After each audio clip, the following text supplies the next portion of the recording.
Awesome. Good to see you again, man. So we got to kind of pump the brakes a tad and talk about um, environments, right? Because my environment is different than your environment. I might be using a text editor. You might be using a really cool IDE. And there's some things that we need to touch upon before we dive deeper. So let me create a new script in a text editor. So my environment, I love working with the Ubuntu platform, and with that, I enjoy the Visual Studio Code IDE development platform. But for this particular exercise, I kind of want to touch upon a few things, and I think it's best to go jumping into the command line, the terminal, and really hash it out like the old school way, right? So first, I'm going to create a file. I'll do touch environment pi, and then I will open that in Nano. So right here we've just created a new file. We called it environment.py, and as you can see, there's like nothing in there. So if I were to like start creating this script to have it like say print hello, and I exit, right? I save, right? I go Python environment.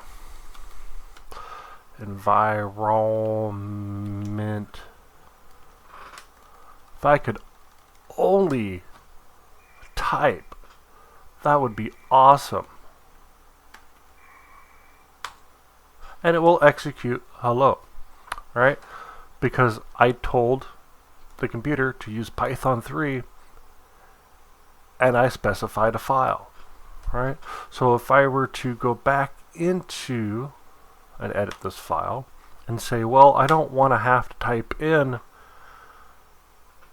Python 3 or Python, right, every time that I want to execute this file, like on a Unix system or Linux, I need to specify what's considered a shebang. What? You might say, what is a shebang? Well, a shebang is essentially telling the computer what application, what program, like how to interpret this script, right? Is this a bash script? Is this an XYZ script? Is this a Python script? Well, this is a Python script, and a shebang starts with like a pound sign and then an exclamation point, right? A bang. And then a path to the interpreter. So if I were to do like which Python, it will tell me the path to it. So I'm going to copy that, go into the script again, do my pounder hashtag, and paste in that path, right? Save it. Yes, okay. And now that file has a shebang, right? Telling the computer what interpreter to use. And I should be able to execute it, right? Well, not necessarily in Linux.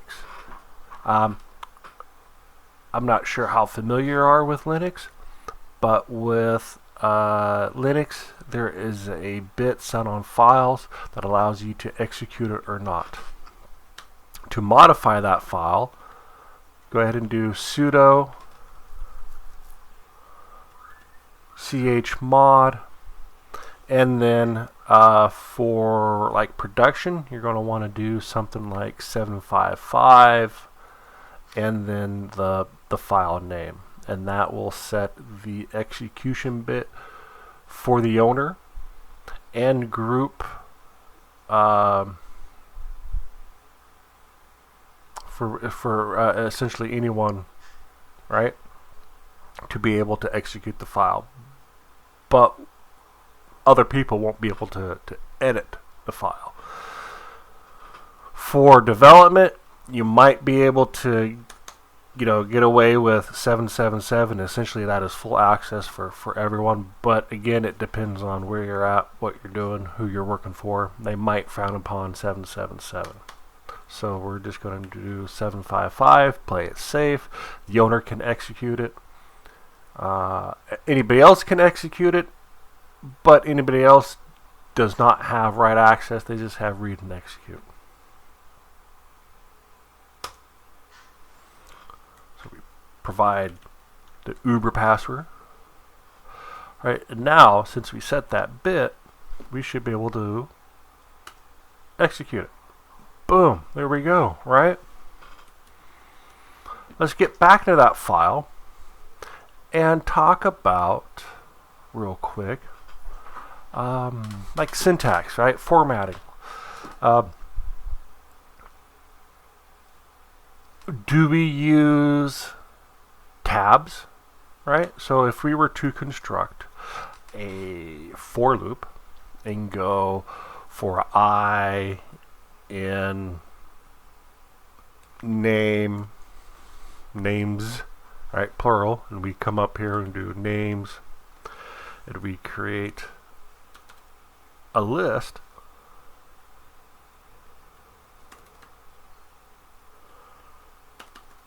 for some reason I can't type Jill, Jack, right? And we come back into the for loop, we end it with a colon, we drop down. How many spaces do we do, right? Do we do a tab? Do we do 2 spaces? Do we do 4 spaces? 6? All right. And this is where, like the style, right? The formatting, how do we all play nice in this vast ocean? And so the developer of Python recognized it, and the community recognized this, and they came up with ways of doing things, right? Ways of playing nice. And one of those ways is called like PEP 8. And so what PEP 8 is kind of says is, we're not really going to tell you have to do it XYZ way, but it's kind of nice to do it this way or that way. But essentially it comes down to is don't use tabs, right? Be consistent in what you do. So if you prefer to do 4 spaces, just be consistent throughout your code as 4 spaces. So let's type in print, and I think the URL is Python org.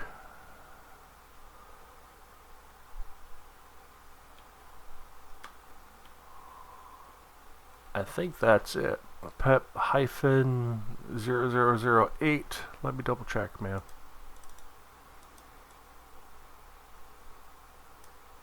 Ah, sweet.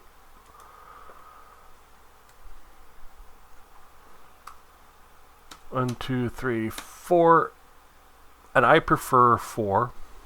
Ooh, I gotta double check that.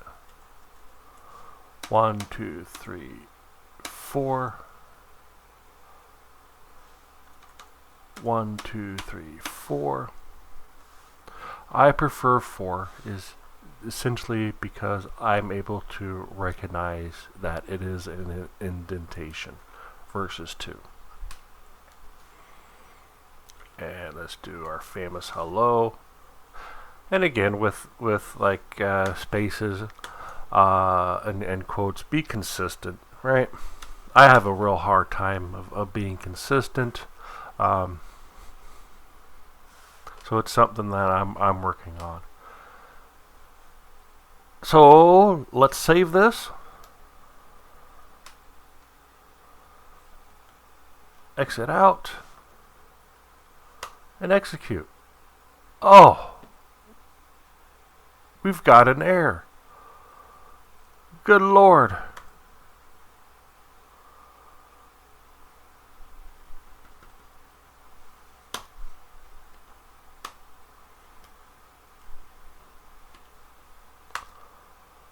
There we go. Awesome.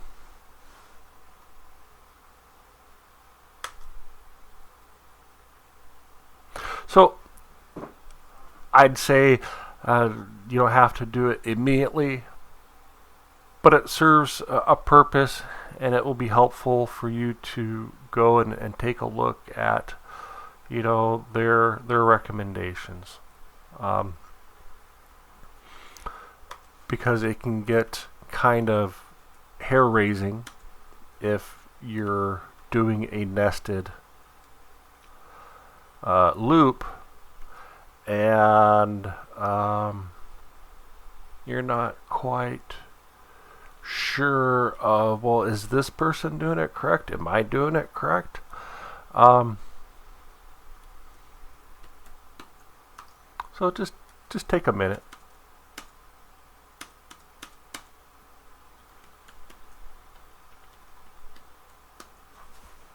And take a gander of that document. And at high level, man, this is pretty much it in regards to the different environments. And essentially, like the different environments can interpret the like tabs differently, and that's kind of why they steered away from tabs, is that your development scenario, your environment would probably be different than mine. Your text editor could interpret a tab different than my text editor, right? Well, my text editor do like essentially 6 spaces versus like yours could do 3. Who knows? And that's kind of why they stuck with spaces, and that's going to give you a little bit history. And the main thing that I wanted to point out was this document here, and the setting the execute bit if you're in like a Linux environment, and kind of give you the difference between like 777 versus 755. Just kind of give you a leg up.